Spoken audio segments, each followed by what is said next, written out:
Hello dear student, welcome. तभी हम लोग नेक्स्ट आंसर पढ़ रहे हैं ह्यूमन रिसोर्स मैनेजमेंट का फंक्शन। अगर ह्यूमन रिसोर्स डेवलपमेंट का भी फंक्शन है तो सेम आंसर लिख सकते हैं। फंक्शन का मतलब होता है बच्चा काम। एचआर क्या काम करता है? पगार लेके भागता नहीं है। मेरे सामने भी एक स्टूडेंट बैठा, वो भी एचआर ही है। अब उसको लेके ही समझाता हूँ। तो एचआर सबसे पहले कंपनी में प्लानिंग करेगा। क्या करेगा?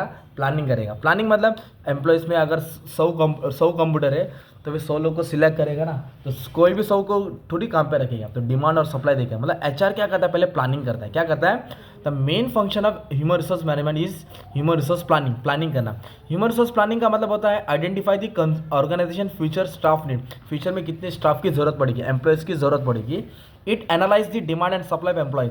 एम्प्लॉयज़ का क्या करेगा? एनालाइज करेगा कितना लोग जा रहे हैं, कितने लोग आ रहे हैं। तो ये क्या करता है? कंपनी, जैसे कि मान लो एग्जाम्पल क्या लिखा है, for example company forecast and increase in sale. मान लो कि दिवाली का सीजन है, कंपनी का सेल्स बढ़ने वाला है, तो कंपनी क्या करेगा? एडिशनल स्टाफ रखेगा ना। तो ये करता है एचआरएम। एचआरएम सबसे पहले प्लानिंग करता है कितने लोग को रखने का, कितने लोग को निकालने का। फिर दूसरा मेन काम क्या है? रिक्रूटमेंट। क्या है? लोगों को बुलाना, दावत देना, आ जाओ हमारी कंपनी में काम करो। तो कैसे? रिक्रूटमेंट मीन्स अट्रैक्टिंग, बुलाना। क्वालिफाइड कैंडिडेट, किसको भी नहीं बुलाना, qualified candidate to fill the job opening. जो भी जॉब खाली है उसको फिल करना इन द बिजनेस में। तो कंपनी क्या करती है? रिक्रूट कहाँ से करती है? दो तरीका, एक इंटरनल सोर्स और एक एक्सटर्नल। इसका लॉन्ग आंसर में भी आएगा।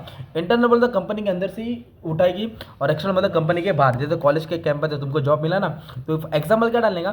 Company post job ad. Company क्या करती है? जॉब एड पोस्ट करती है किधर? सोशल मीडिया में, लिंक्डइन में पोस्ट करेगी, न्यूज़पेपर में डालती है, to attract candidate for a job position. खाली है, आ जाओ, सीट भर लो। फिर होता है सिलेक्शन। फिर जब भी बंदे आएंगे तो किसी को भी काम पे थोड़ी लगेगा, उनका सिलेक्शन होगा ना भाई। अभी तुम लोग टीवाई के बाद जा रहे हैं ना इंटरव्यू के लिए, तो इंटरव्यू का भी मैंने वीडियो बना दिया, कैसे इंटरव्यू में क्या क्वेश्चन आएगा समझा दो। तो सिलेक्शन मतलब कंपनी सिलेक्ट करेगी, तो क्या क्या बेस पे लेगी? इंटरव्यू लेगी, टेस्ट लेगी, है ना भाई।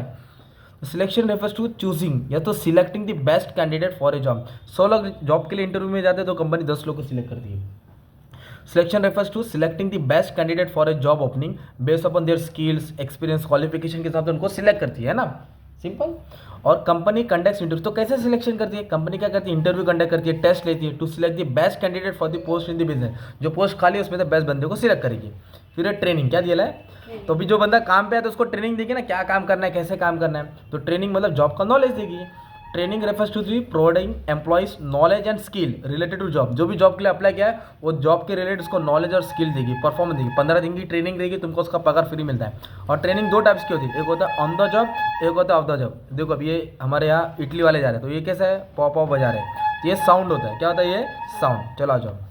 Company provides training on new technology. भी फॉर एग्जाम्पल नया टेक्नोलॉजी आता है, एम्प्लॉयज़ को ट्रेनिंग दिया जाएगा कि कैसे जॉब को परफॉर्म करना है। तो ट्रेनिंग बहुत इंपॉर्टेंट है। जितनी अच्छी ट्रेनिंग मिलेगी बंदा उतना अच्छा काम करेगा। सबसे मेन होता है परफॉर्मेंस अप्रेसल। परफॉर्मेंस अप्रेसल को बोलते हैं परफॉर्मेंस मैनेजमेंट, क्योंकि जब बंदे की पगार बढ़ाने रहती है तो कंपनी उसका परफॉर्मेंस चेक करता है, तू कैसा काम कर रहा है, कब आ रहा है, कब जा रहा है, क्या तेरी एक्टिविटी है ना। तो performance appraisal means evaluating employees performance. Evaluating मतलब चेक करना, उसका पास्ट परफॉर्मेंस को चेक करना। एंड प्रोवाइडिंग फीडबैक, तू अच्छा कर रहा है, तू नकली कर रहा है, तू ओके है, तू not okay. And developing plans to improve performance. अगर काम बराबर नहीं हो रहा है तो उसको इंप्रूव करने के लिए कंपनी राय मशवरा देती है, समझाती है। तो परफॉर्मेंस मैनेजमेंट का एक टेक्निक का नाम डाल दो, 360 डिग्री अप्रेसल, 360 डिग्री। फिर एचआर क्या काम करता है? एम्प्लॉय से रिलेशन मेंटेन करता है। रिलेशन मतलब वो नहीं पर्सनल रिलेशन, है ना, गर्लफ्रेंड बॉयफ्रेंड वाला नहीं है। कैसा रिलेशन? एक भाई जैसा, एक समझाना, एक गाइड, एक लीडर, एक सेनापति जैसा, है ना। The main function of HRM is to building positive relationship. काम के रिलेटेड एक अच्छा रिलेशनशिप बनाना विद एम्प्लॉयज। कैसे रिलेशनशिप बना सकते हैं? By communicating with them, by giving proper direction, by leading them. Leading मतलब उनको लीड करना, लीडर बन के मोटिवेट करना, है ना, जब वो मायूस होता है मोटिवेट करना। In this way company maintain a good relationship. Maintaining relationship and developing and promoting positive work, एक अच्छा वर्क बनाना, ये एचआर काम करता है। और क्या काम करता है? कंपेंसेशन। कंपनसेशन का मतलब होता है पैसा पानी, सीधी बात है। तुम लोग कंपनी में फ्री में काम करेंगे क्या? नहीं, पैसे के लिए। तो एचआर क्या करता है? पैसे की लिस्ट बनाता है, किसका कितनी पगार हुआ, कब मतलब हाजिरी होती है, देना पड़ता है। वो पुराना सामान है, अभी पंचिंग टाइम होता है, लॉगिन होता है, लॉगआउट होता है। तो फिर एचआर काम करता है, सैलरी, बोनस, कमीशन, इंसेंटिव। और कंपनी ज़्यादा पगार देती है, अच्छा पगार देती है, ताकि जो टॉप टैलेंटेड एम्प्लॉय ना वो रिटेन रहे। रिटेन मतलब कंपनी में ही रहे, छोड़ के नहीं जावे। HRM function is to perform and maintain good compensation, मतलब पैसा पानी। HRM frames effective program to reward employees, है ना। फिर एचआर ये भी देखता है सेफ्टी एंड हेल्थ मेजर, मतलब जो कंपनी में बंदे लोग काम कर रहे हैं उनका जान माल का नुकसान ना हो, ताकि एम्प्लॉयज़ की सेफ्टी रहे, हेल्थ को डैमेज ना हो, है ना। तो इसके लिए उनको वर्किंग कंडीशन देते हैं, कैंटीन देते हैं, फर्स्ट एड देते हैं, अलग अलग फैसिलिटीज़ प्रोवाइड करते हैं, ताकि वर्क एनवायरनमेंट अच्छा हो। एम्प्लॉयज़ रिकॉर्ड, एचआर क्या करता है, टाइम पास के लिए उसको कंपनी में नहीं रखेला है, उसको उसका काम है रिकॉर्ड मेंटेन करना, एम्प्लॉयज़ कब आ रहा है, कब जा रहा है, कितनी छुट्टी किया, कितना अच्छे से परफॉर्म कर रहा है, तो up to date record maintain करता है ताकि उसको सैलरी पगार प्रॉपर दे सके। उसको बोलते हैं ह्यूमन रिसोर्स इंफॉर्मेशन सिस्टम। ये भी आंसर है, इंपॉर्टेंट है।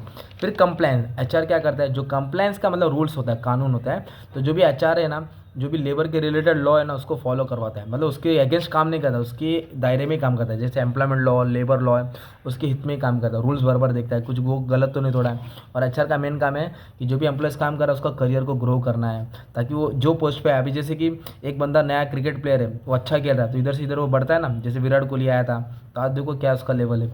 तो अगर एम्प्लॉय अच्छा परफॉर्म करेगा, जैसे कि टीचर है स्कूल में, 5th स्टैंडर्ड में पढ़ा रही है, पर वो अच्छा पढ़ा रही है, तो आज जाके वो क्या है, 10th को पढ़ा रही है, फिर 10th को पढ़ाने के बाद टीचर का पोस्ट बढ़ गया, फिर कोऑर्डिनेटर बनती है, इस तरह करियर डेवलप होता है। तो एचआर ये सब काम करता है, प्लानिंग करता है, रिक्रूट करता है, सिलेक्शन करता है, ट्रेनिंग देता है, परफॉर्मेंस चेक करता है, एम्प्लॉय से रिलेशन मेंटेन करता है, कंपनसेशन, पगार, पैसा पानी, safety measure, employee record maintain करना है, कंप्लायंस और करियर डेवलपमेंट। ओके, बाकी सब आंसर अच्छे से शॉर्ट में करा दिया, आपका काम अच्छे से पढ़ लेना। Thank you very much and all the best for exam.